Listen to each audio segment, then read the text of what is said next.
আসসালামু আলাইকুম এভরিওয়ান, কেমন আছেন সবাই? আশা করছি সবাই ভালো আছেন। Welcome to my new another video.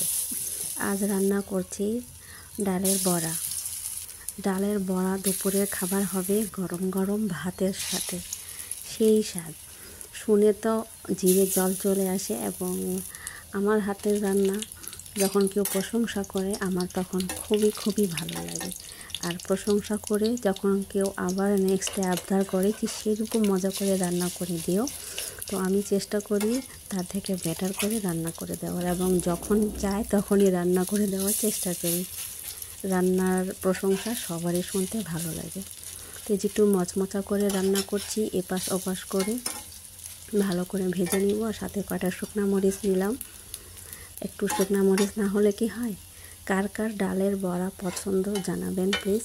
আর যারা আমার ভিডিওটি দেখছেন একটু ছোট্ট করে লাইক দিয়ে দিবেন, সাথে থাকবেন, লাইক কমেন্ট শেয়ার করবেন ভালো লাগলে, এবং জানাবেন যে আমার ভিডিওগুলো কেমন হয়। সবাই ভালো থাকবেন, সুস্থ থাকবেন, সবার জন্য দোয়া কামনা করে নেক্সট ভিডিওতে দেখা হবে। আল্লাহ হাফেজ।